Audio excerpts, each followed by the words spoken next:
Now, I think Ava just said she had a question about number 2. Ava, it says, what is the y-intercept? And in order to find the slope or the y-intercept, it has to be in y equals mx plus b form. It says 3y, not just y. So I had to divide by 3, and 12 divided by 3 is 40. Alex? Go ahead. I have a question. I'm listening. How do you do it? All right, so it says, which of the following questions is not equivalent to 1/9? Negative exponent? Reciprocal. Very good. So I look over here, Alex, at the choices, and I apply the laws of exponents. Here I subtract, so 2 minus 4 is negative 2, which means it's 1 over 3 to the second, because it's reciprocal. Here it's add the exponents, that's 3 to the negative 2, which is again 1 over 3 to the 2, and 3 to the 2 is 9. And the next one's also 3 to the negative 2. So all choices 1, 2, and 3 are all 1 over 9. But on top of that, what's really important to understand, even if you didn't know what the right answer was, if you apply the laws of exponents and see that 1, 2, and 3 all have the same simplified form, and the fourth one's not that same, that has to be the answer because it says which one is not. Okay. All right, anything else in 1 through 5? Wait. Kenneth? Number 3.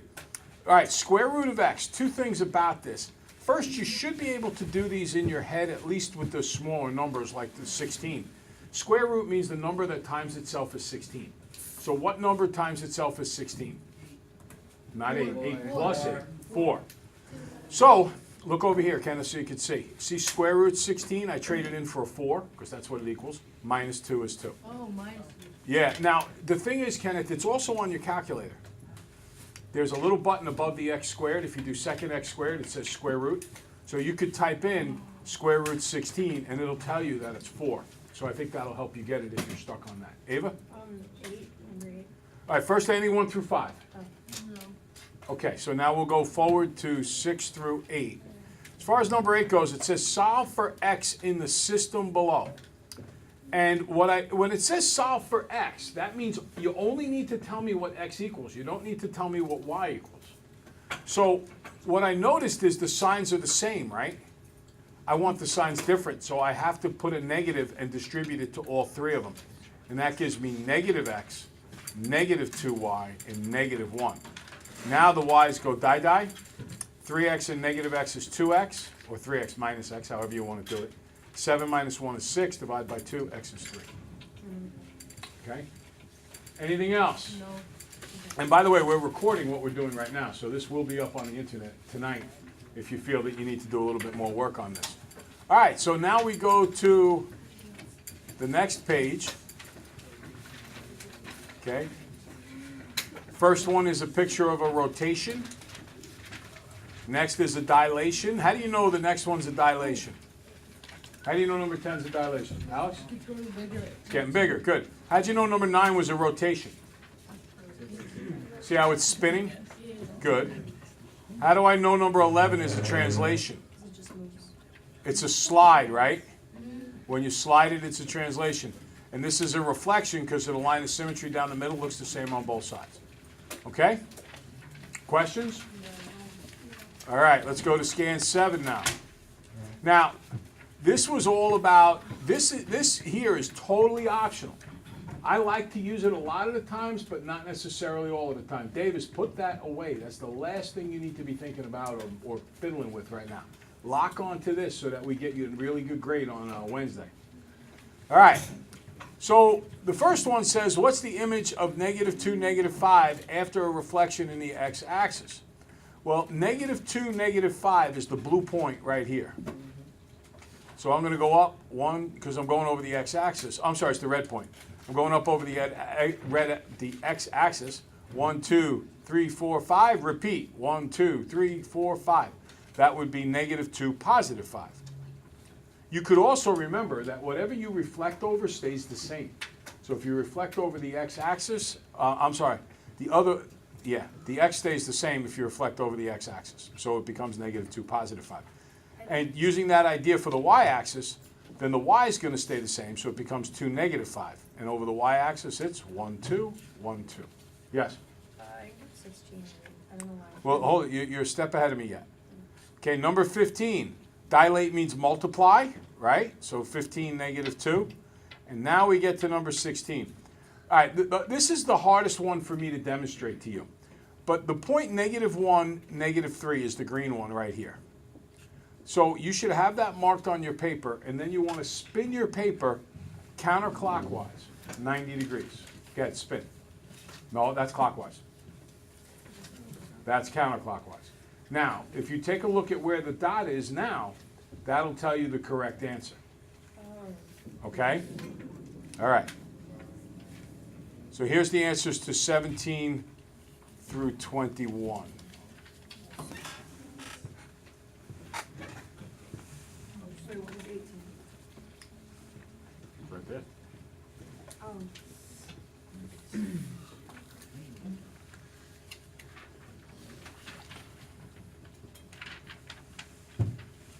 Okay, any questions 17 through 21? 18. 18.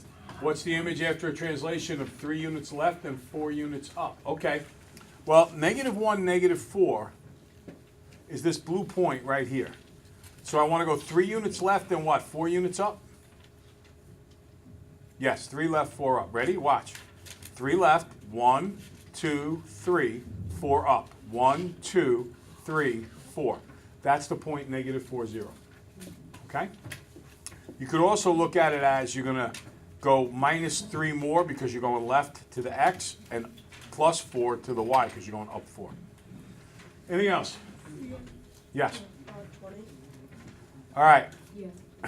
To do number 20, I would use the calculator because you can use that for the fraction. So I would do each piece one at a time. First, let's do the x piece. Do 4 times 3 fraction button 4. You know your fraction button on the calculator, right? It's the ABC button. So you do 4 times 3 ABC 4. Enter, it'll tell you 3. And then you do -16 times 3 fraction button 4. It'll tell you -12. So use that fraction button when you have to dilate by a fraction. Okay? Oh, I thought I had 4 and then for some reason. I don't know. It's 3 and then 4. I don't know what it is. Me either. Okay. Next up. I forgot what it is. Don't you think I know that? Hi, Joe.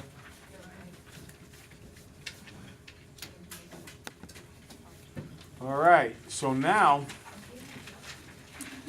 this is a diagram we worked on earlier in the year, but I want to bring it back in because what you got here is a scale factor and a dilation and a whole lot of things going on. We start with, you can either look at it as start with the big triangle and shrink it down to the little triangle, or start with the little triangle, here it is, and blow it up to the big triangle. Bottom line is, how far is it from here all the way down to here? It's 12, good. You know that because look, this is the y-axis and the y is going from 0 to 12. So if it goes from 0 to 12, how far is 6? Halfway, right? Okay. Now, it says here, if the slope is down 2, and it says -2, you have to realize that's down 2 over 1. John?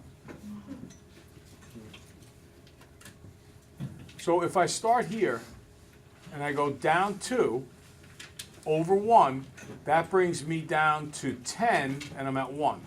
If I go down 2 more, I'm at 8, but now I'm at 2. And if I go down 2 more, I'm at a height of 6, and I've gone over 3. So therefore, oh, well, hold it. T has an x-coordinate of 3, not C. I didn't realize that said C. C actually has 6, because I got to go down 2 over 1, down 2 over 1, down 2 over 1, all the way. So there's my Lindquist daily dumb mistake, and it should be 6 for part B. And then it says find the length of RT. RT is equal to 3 because you're going from 0 to 3. Okay? All right, let's go up to the next one. And we're looking for rates of change here. Rates of change, rate of change is the same exact thing as slope. There is no difference between the two. So what's the rate of change on A? It's 2, because that's in the place of the slope. What's the rate of change for B? I got to look in the table. I'm going up by 4s for the Y and up by 1 for the X, so that's 4 over 1. Letter C, Miss Moneymaker likes to hunt for jewels. She starts with 5 rubies and finds 11 rubies every 3 hours. So that's 11 over 3. 11 over 3 is 3 2/3. Question? No, now you cannot, no. Perhaps when we're done with this, I got to look at the passes. Okay, next, letter D. You don't have to do letter D because I didn't draw a picture. So which one of these is biggest? Is 2, 4, or 3 2/3? Which one of those is the biggest number? 3 and 2/3. 4. Oh. What? Oh, because it's over 1. Let me put this in words that you'll understand completely. So really. Would you rather have 3 2/3 chocolate chip cookies or slices of pizza? Or would you rather have 4 slices of pizza? I mean, it depends if I'm Definitely hungry. 4. I mean, it depends if I'm hungry. Assuming starving. Now, all right, so that would be this guy. Next sheet up, scan 10. New York Rangers image here. So Yeah. first we graph triangle NYR. There we go. Then they ask us to reflect it over the x-axis, Josh, which I do right here by doing count and repeat, up 3 and 3 again, 2, 2 again, and this one is 3, 7, and then up 7 again, and I connect the dot. Don't forget to label them with the primes. Every year some kids forget to label with the primes. See the little hash mark Yeah, I there? have that. If you don't put that there, you're going to lose points, and I'd hate to take points off for that, but I'm telling you now what's going to happen if you don't do it. And then it says, I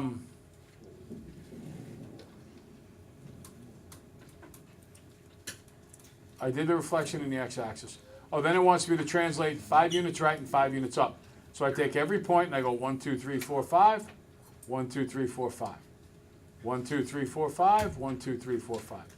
And I do that with each of these points until I get where it is that I have to go. Okay? And then a little bit of a reminder, number 25, of the substitution technique in solving simultaneous equations. Always good to practice this. And you guys have gotten very good at this just before the last test. So I substitute in for B because, Frankie, it says B equals. So in place of B, I put a 3A minus 1. Distribute. 2A minus 9A plus 3 is 17. Minus the 3, this is the same side, that's how I got negative 7. Divide by negative 7, I get A is negative 2. And then I plug it into the formula here to come up with B is negative 7. Wait, is that -7? Yes. Okay. So there's the answers to all of the questions from the pretest. Do you have anything else that you want to bring up that I maybe didn't hit or didn't talk about? Yes. You're missing a page. Yeah, there's more. It's 26. Oh, maybe, hold it. There's 26A and B, and then that's it. Oh, here we go. Here we go. Okay, write a linear function to model the relationship between the number of water gallons consumed and temperature. Listen, you're not going to have to write it all out, but I did want to start with this. Linear means that you have to have a slope and a y-intercept. The slope is easy to do. To 80 degrees, it's 210 gallons. At 75, it's 170. So you just do your change in y over change in x, or, well, that's the best way to do it. So 210 minus 170 over 80 minus 75. That's 40 over 5, which is 8 over 1, which means for every degree that goes up, they use 8 gallons more of water. However, you can't do part B. Because, oh, well, no, part B is the number of gallons drank per hour. It's part C that you can't do.